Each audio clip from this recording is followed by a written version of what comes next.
The early morning light poured softly through the linen curtains, casting long golden streaks across the hardwood floor of a quiet farmhouse in Napa Valley. Outside, the vineyards stretched endlessly, silent and green.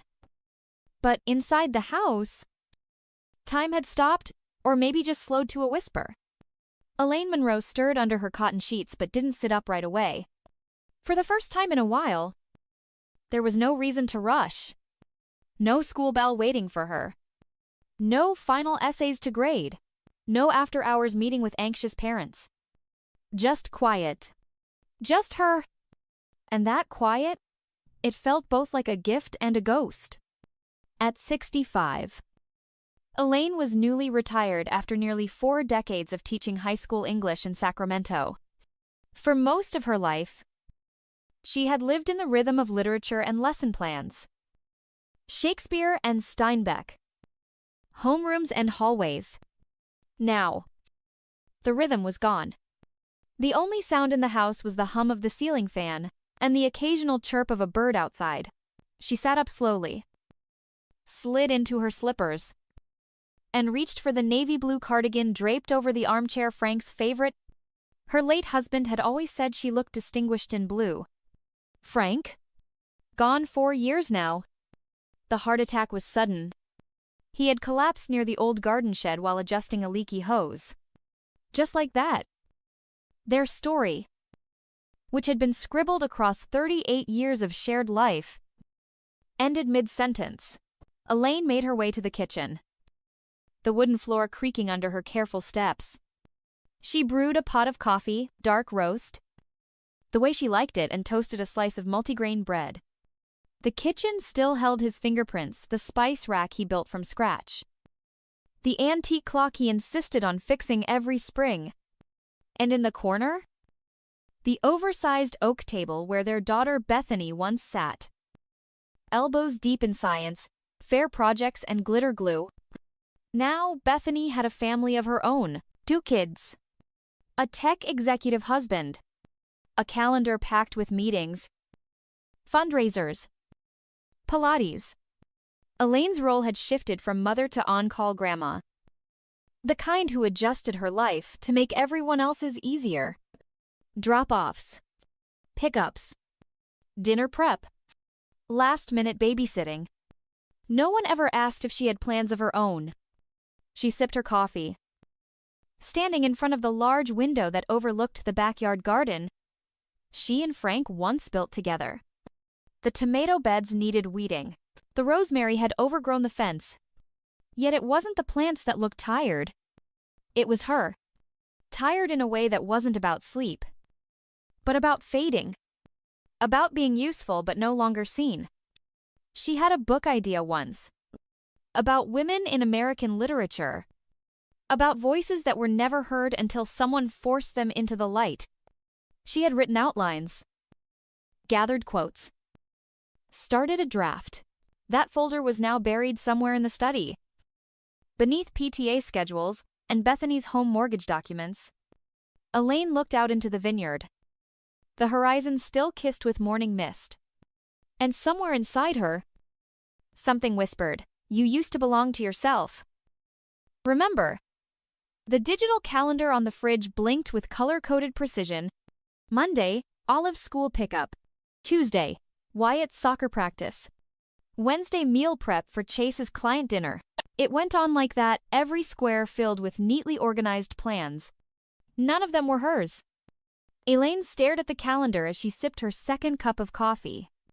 The magnetic notepad clipped beside it read, "Thanks, Mom, for Cory Beth."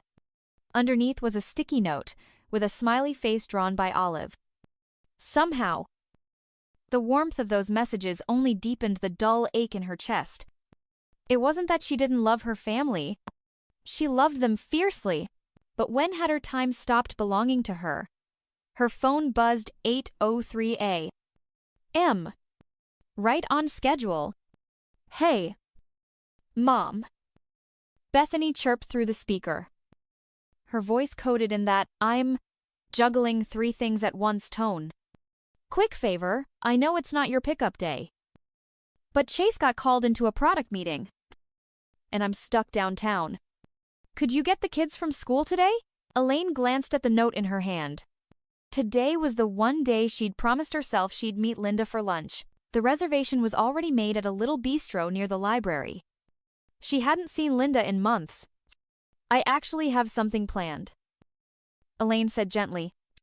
A pause. Just a few seconds. But enough. Oh, Bethany responded. Well, I mean, it's okay. We'll figure something out. But Elaine could already hear the disappointment underneath.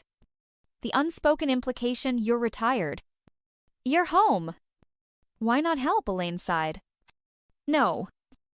It's all right. I'll rearrange. Thanks. Mom, you're the best. Call ended. Just like that? Later that afternoon, Elaine stood outside Rose Hill Elementary in her navy sweater and flats, surrounded by SUVs and yoga pants. Waiting for Olive and Wyatt, the other moms barely glanced her way. They were chatting about podcasts, real estate, weekend retreats. Elaine smiled politely, but no one asked her name. Grandma Wyatt ran up, his backpack bouncing wildly. Olive followed. Slower, her preteen cool already forming. Hi. Gran, she said, slipping her hand into Elaine's for just a second. They were the reason she said yes. Always. But even love, when unreciprocated in care, becomes exhaustion. Back home, while the kids ate boxed mac and cheese and watched cartoons, Elaine stood at the kitchen counter, wiping down surfaces that were already clean. Her mind kept circling back to that bistro table, the one where Linda would now be eating alone. Bethany and Chase arrived late. As usual, Chase gave her a quick thank you pat on the shoulder, already reading something on his smartwatch. Bethany air-kissed both kids and said, "We owe you, Mom," before sweeping them out the door. Elaine stood at the threshold for a long time after the car pulled away. The kitchen was quiet again. The fridge hummed, and in that silence, a question bloomed. When did I stop being a person with a life and become a default setting? Elaine smoothed out the fabric of her dress in the mirror, a soft olive green with a modest neckline, paired with the gold pendant Frank had given her on their 25th anniversary. 65. Not a milestone, but not nothing either. She didn't expect balloons or speeches. Just dinner. Just family. She arrived at the rooftop restaurant in San Francisco 5 minutes early, clutching a small wrapped box for Olive and Wyatt, just something thoughtful. As she always did, the hostess led her to a table, already set with 4 wine glasses, 2 juice boxes, and a bottle of still water chilling in ice. Bethany waved when she saw her. "Mom, you look beautiful." Chase stood up, kissed her cheek, and introduced the man beside him. "This is Derek Rundle. He's a real estate advisor we've been working with.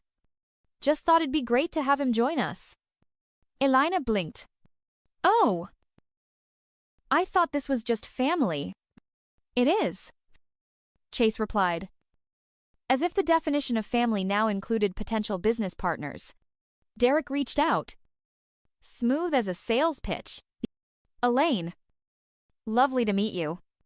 Bethany tells me you've got a gem of a house in Napa." Elaine offered a polite smile, but her stomach was already tightening. The waiter arrived with a bottle of Cabernet. Chase ordered for the table. "To Mom," he said, raising his glass. "For everything she's done, and to new beginnings." Elaine clinked her glass, but her hand felt cold. As the appetizers came, so did the pivot. "Mom," Bethany said sweetly, "we've been thinking about your house." Elaine froze. "Here it comes. It's just big. and a lot to manage. The garden. The roof repairs. We just think it might be time to consider something more manageable. Chase jumped in. Derek's got some amazing listings for active seniors. Independent living. Top amenities. You'd love it. And? Bethany added. The kids would finally have space. Your house is in such a great school district. It would be perfect for them. Elaine placed her fork down. So you want me to give you the house? There was a pause. Then Bethany, still smiling, replied, Not give. Just pass it on. It's staying in the family. The words pass it on echoed in Elaine's mind like a door slowly closing. She looked around the table. Wyatt was fidgeting. Olive stared into her lemonade. Derek was checking something on his phone. Elaine forced a breath. And what about me? Chase leaned in. You'd be set. The assisted community is beautiful. Activities. Security. Everything you need at this stage. This stage? As if she had crossed some invisible line between person and property, Elaine reached for her glass, took a sip, let the wine settle the tremble in her chest. Let's not talk about this now, she said quietly. It's my birthday. Bethany hesitated, then smiled again, like a television host, pivoting to commercial. Of course. You're right. We'll talk later. But the damage was done.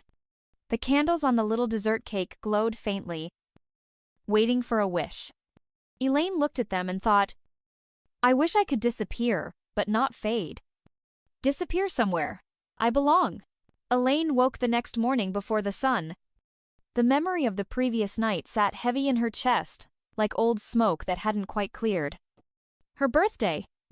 A celebration-turned-strategy session. And her role in it. Not the guest of honor, but the transaction. She poured herself a cup of black coffee and stepped out onto the back porch, wrapping a knit shawl over her shoulders. The vineyard was still veiled in fog, dew resting gently on the wildflowers near the garden beds. Everything was quiet. And in that quiet, something inside her stirred. She didn't cry. She didn't rage. She simply decided. By 9:00 a.m. She was sitting at the old pine desk in the study Frank had built. Her laptop flickered to life. And she typed in the search bar, Realtors in Newport, Oregon. Why Oregon? Because, 30 years ago, she and Frank had gone there for a week-long trip. They'd stayed in a cottage by the water, eaten fresh crab by the docks, and talked for hours. She remembered the ocean air, the bookstores, the silence that didn't ache. After a few scrolls, she found a name that felt right. Clara Hastings. A broker specializing in retirement relocations and coastal properties. Elaine sent a short, direct message. I'm considering a move. Looking for a quiet home near the ocean. Something small, clean, with soul. She hit send. Then she reached for her phone and dialed the number she hadn't called in years. Graham Walker, the family attorney. Elaine Monroe Graham's voice came through warm and curious. Well, this is a surprise. I need to make changes, she said, skipping the pleasantries. To my will. To everything. There was a pause. Does this have anything to do with Bethany and Chase? Elaine smiled faintly. Let's just say I'm reprioritizing. They made an appointment for later that week. After she hung up, Elaine stood and walked into the hallway. She passed the framed family photos, Bethany's wedding, Wyatt's first birthday, Olive in her ballet tutu, all of them beaming, surrounded by celebration, and her always in the background, holding jackets, pouring juice, cleaning cake off the floor. She opened the closet and pulled down a dusty accordion file marked Elaine, book project. Inside were handwritten notes, dog-eared printouts, character maps, and quotes from Morrison, Wharton, Didion. The voices she once taught, the voices she once dreamed of adding her own to. She set the file on her desk, right beside the glowing email reply from Clara Hastings.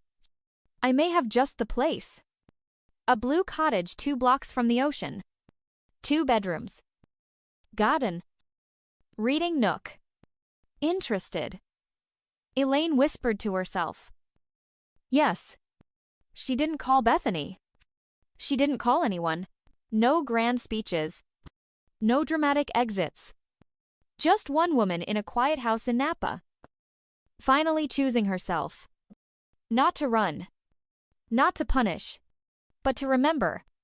Who she used to be before her time was something borrowed. And her dreams, a back-burner file. The first thing Elaine noticed as she stepped out of the rental car in Newport was the smell, the clean, salted air that wrapped around her like a welcome. The Pacific stretched out beyond the rooftops, silver under the late afternoon sun.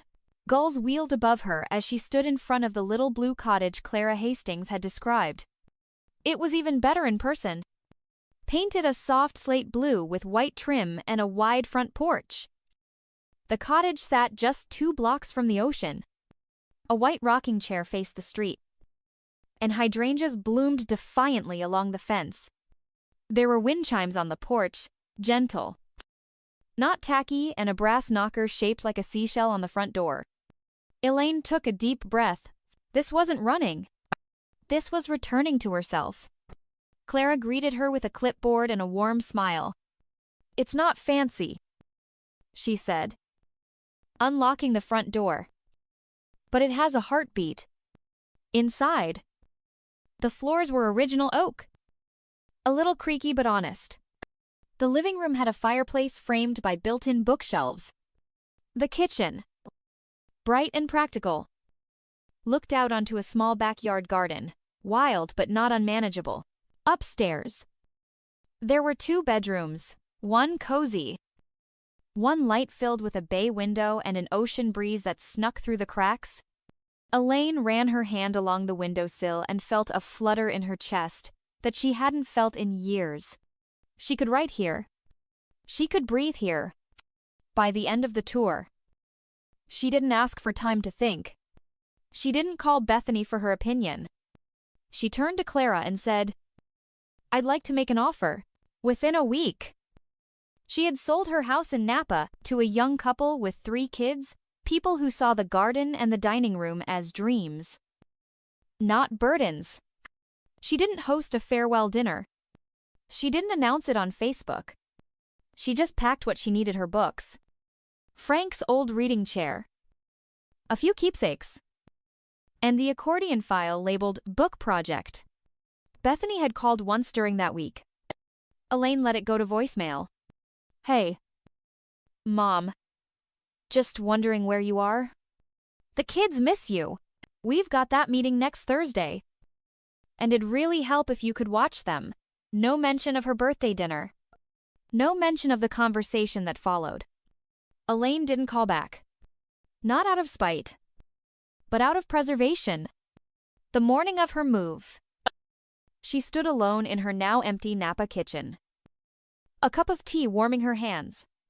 Sunlight streamed across the countertops. For a second, she felt something tighten in her throat.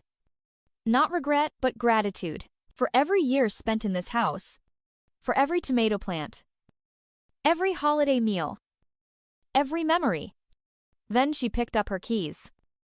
Walked out the front door. And didn't look back. A new chapter was waiting.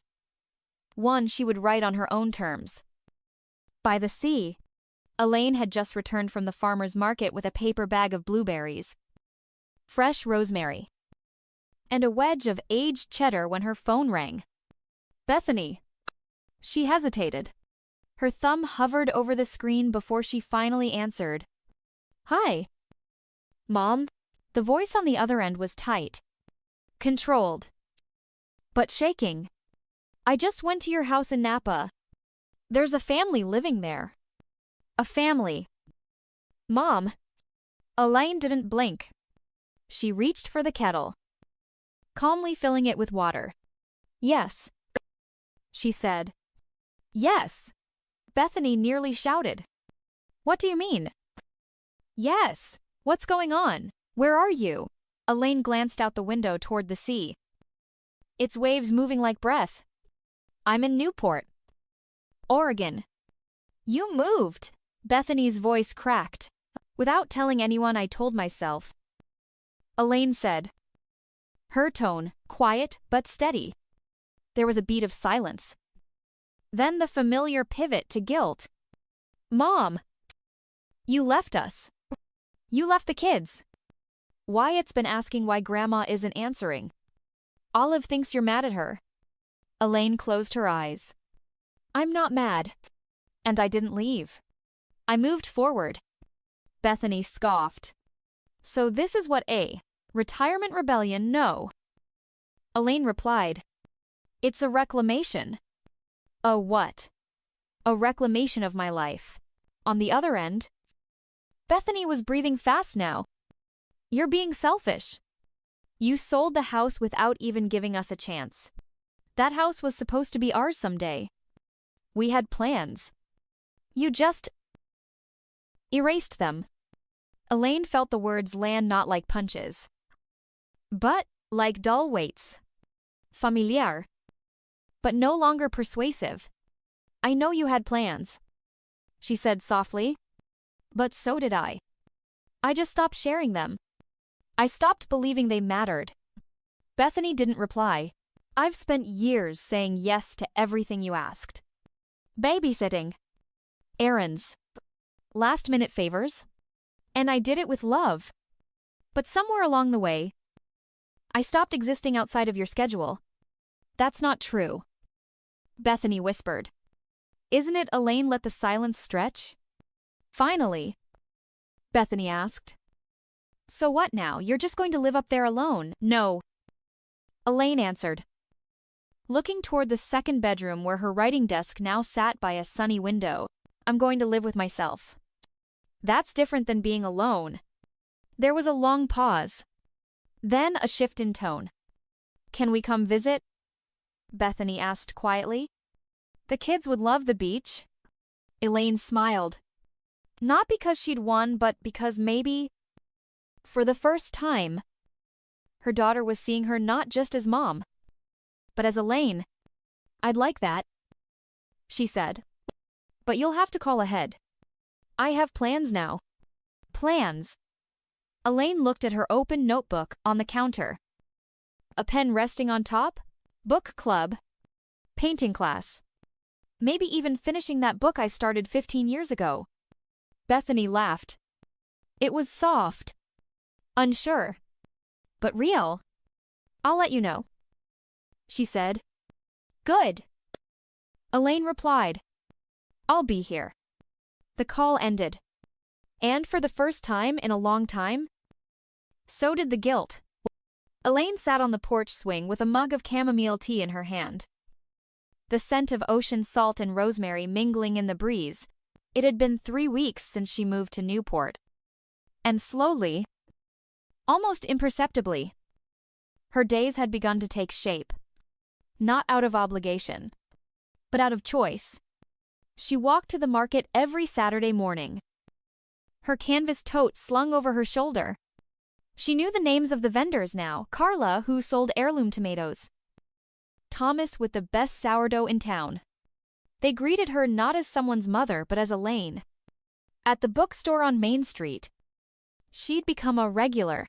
The owner, a silver-haired woman named June, had introduced her to the town's Wednesday night book club. They met in the back room of the shop, surrounded by the smell of paper and coffee, where strangers talked like old friends about stories that still had power to stir hearts. Elaine had almost forgotten what it felt like to be stirred.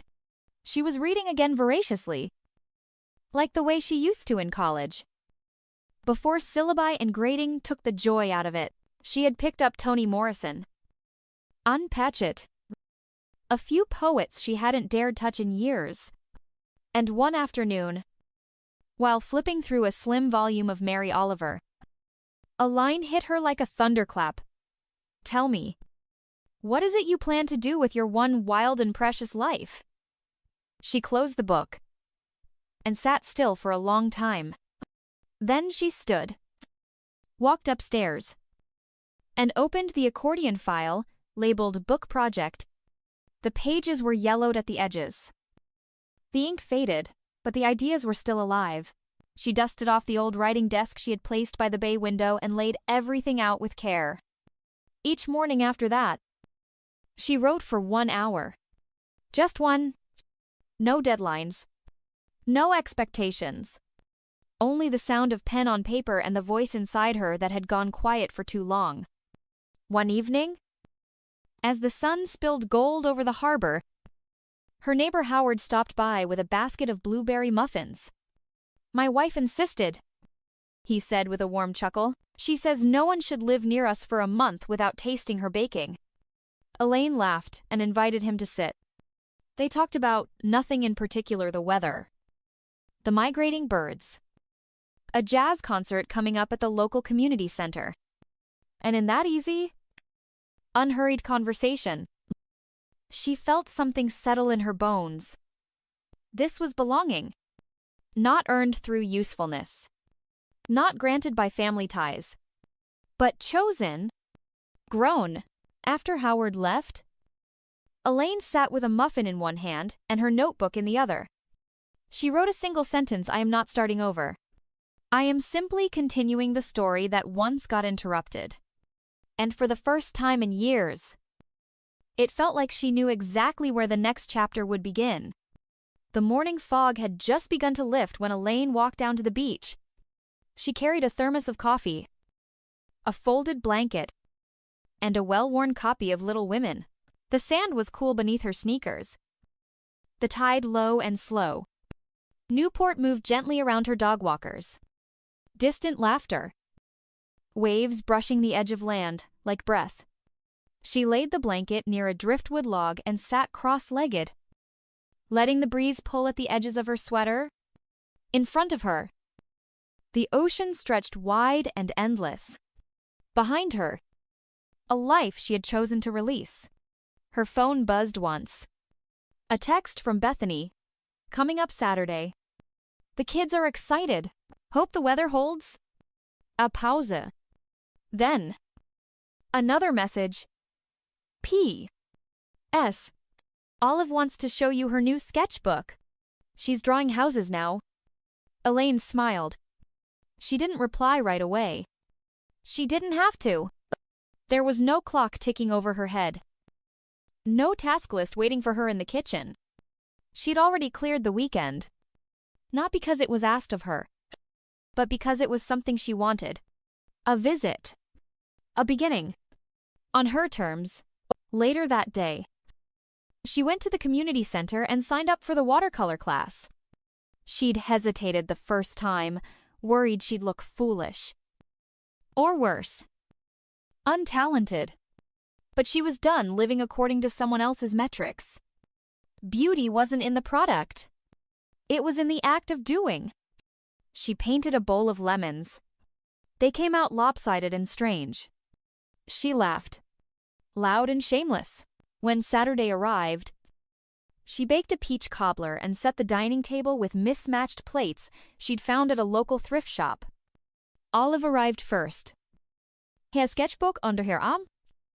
Wyatt bounding through the door with a shell he'd found on the beach. Bethany lingered at the threshold, taking it all in. You really did it, she said. Not with bitterness, but awe. You really started over. Elaine poured coffee and shrugged. I didn't start over. I kept going. Later, while the kids painted rocks in the backyard and Bethany helped slice fruit in the kitchen, Elaine sat by the window. Ben in Hunt. The page before her was blank. Waiting. But she no longer feared it, because now she knew the story wasn't over. Her story didn't end when Frank passed. when the classroom doors closed, or even when she handed over the keys to the Napa house. It didn't end when people forgot to ask what she wanted. It paused. That's all. It waited patiently, stubbornly for her to return to it. And now, as the sun melted into the sea and laughter drifted in from the garden, she finally felt it. Her life belonged to her again. Not in defiance, not in anger, but in truth. She picked up her pen and began to write, not to be read or published, but simply because the voice inside her had found its way back. And this time, she would not be interrupted.